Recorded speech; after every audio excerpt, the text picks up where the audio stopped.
Let's look at solving logarithmic equations. For many of these equations, we're going to use property 8. So let's do a quick review there. We said if we have log base a of m equal to log base a of n, then we can ignore the logarithms and say that m equals n.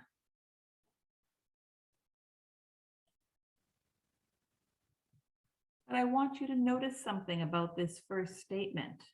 Notice that there are no factors. Nothing is multiplying our log. There's also no addition or subtraction. There are no other terms. The only time we can use that property is if a log with the same base equals a log with another base.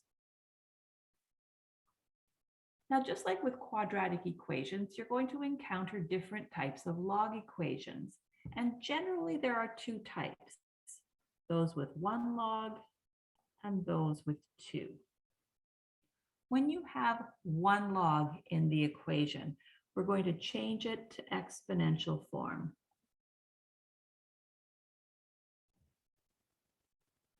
We're also going to be sure that we isolate our logarithm. Remember when we were practicing changing between log form and exponential form, we always said you have to isolate your log. So we're going to multiply both sides by -1, giving us log base 7 of x equals -2. Now we can change it to exponential form.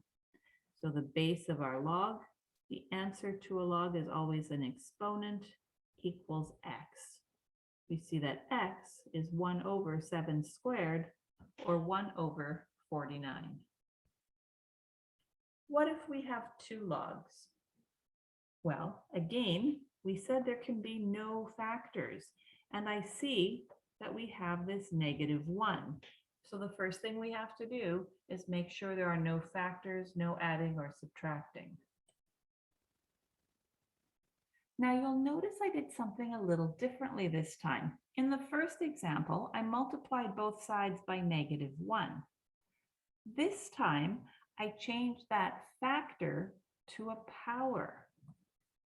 Why didn't I multiply both sides by -1? If I had, I would have just ended up with a negative log on this side. So again, it takes some practice so that you're aware of when to apply which strategy. But now that I've done that, I have log base 3 on both sides, and I can ignore them. I can say that x equals 9 to the power of -1 is 1 over 9.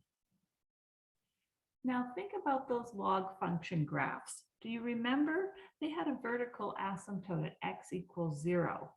That told us that the domain of a log always had to be greater than 0. And when we were finding the domain, we said that the argument has to be greater than 0. So when I look at my x in this first question here, I see that x has to be greater than 0. It is greater than 0. So this is my solution.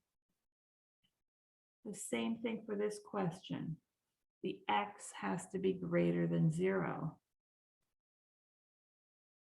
This is greater than 0, and so it is my solution.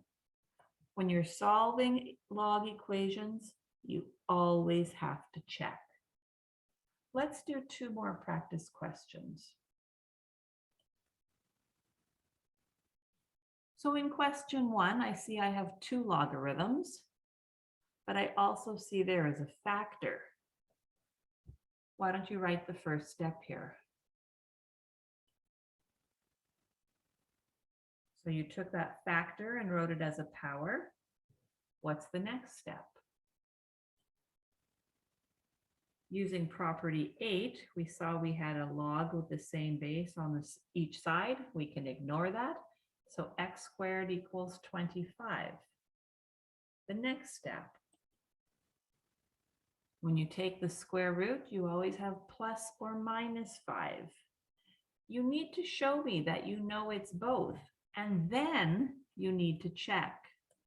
when we're checking our argument, we see that x has to be greater than 0. That means we have one solution here. X equals positive 5. X equals negative 5 is an extraneous solution, and we don't keep it. Question 2. This looks like a question with 2 logs, but if I subtract one log, move it to the other side, I would have negative log plus 1. And we said that we don't want to have any addition or subtraction. So we're going to use our property to write the left side as a single logarithm. Why don't you do that? And we said that if we have a single logarithm, we're going to change it to exponential form. Why don't you do that? Solve this equation and find the solution.